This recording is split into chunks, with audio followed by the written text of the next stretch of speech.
napakabuti niya, napakarami niyang pagkapala sa ating mga pamilya. Iba-ibang mukha ng blessing.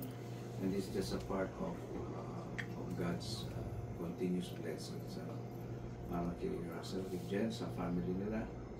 And marami din naman ito, more as you obey the will of God. Kasi yung blessing nandun sa mga sumusunod sa kalooban ng Diyos. At patuloy ng kapayapaan sa sambahin ito. At maging lugar din siya ng kagalakan ng inyong mga pamilya. Mga bisita, katulad namin, naman, no? Para mukhang kutok, pero hindi naman. Mga mukhang nalito talaga, no? And yan, praise God for that. Awitin mo natin ng alam mo nyo, I will give thanks to thee. You know the song? Sabihin na lang kayo sa akin. I will give thanks to thee, O Lord, among the people. I will sing praises to thee among the nations. For thy steadfast love is great, is great to the heavens, and thy faithfulness to the clouds. Be exalted, O God, above the heavens. Let thy glory be over all the earth. Be exalted, O God, above the heavens. Let thy glory be over all the earth.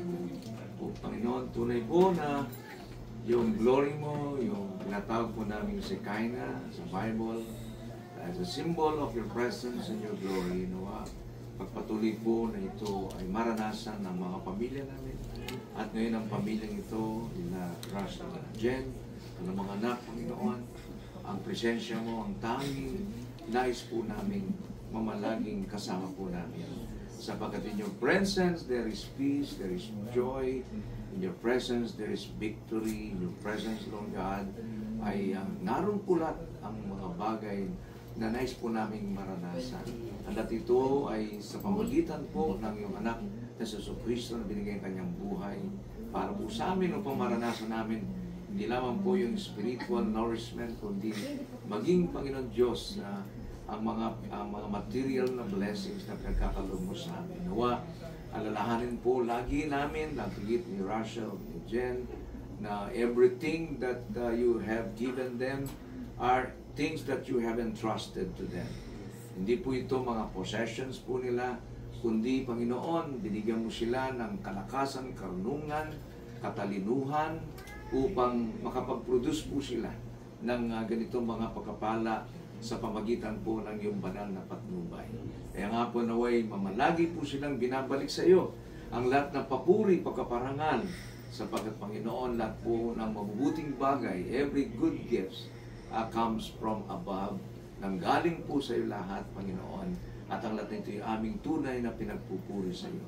Dahil po namin na i-protect, Lord God, ang pamilyang ito, i-protect mo sila sa masamang mga bagay sa labas at sa loob, na kalantahanan, protect this house, their dwelling place, Lord God, at naway, Panginoon Diyos, patuloy ka pong managana sa kanilang mga buhay, at malagi, Panginoon, naman silang nagiging mapagpasalamat sa lahat ng mga bagay. Kaya Panginoon, kasama po nila kami bilang mga mahal nila sa buhay, na nagagalak, na pinagkatiwala mo pong lugar na ito sa kanila. At marahil, Panginoon, ay iba pa pong mga bagay ay pagkakatiwala mo sa kanila.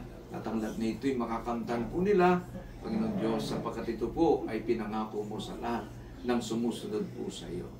Panginoon, naway paalala mo rin sa kanila na ang kayamanan po namin ay hindi talaga dito sa lupa. Sapagkat lahat na ito, iiwanan namin balang araw. Ang kayamanan namin ay dapat po namin i-focus lalo sa kayamanang nasa langit na siyang naghihintay sa amin at magbibigay sa amin ng pangako ng walang hanggang kaligayahan, Panginoon. Kaya pinupuri ka namin sa patnubay mo, pagpapala mo sa pamilyang ito, manatili kang kasama po nila sa lahat ng panahon ng kanilang buhay. The Holy Spirit will ask you to just remind them always of your word, your presence, your comfort, the strength that is coming from you through your word, Lord God. Nawa manatili po kayo, Holy Spirit, sa tahanan po ito. At po namin nagpapasalamat, dinadalayan po namin lahat sa pangalan po lamang ni Jesucristo na aming Panginoon.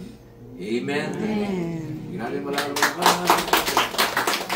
Oh, words from the, from the couple. Ay, Asan na si sino yung Russell? gustong magbigay pasalamat? Russell, Rojen, kayo.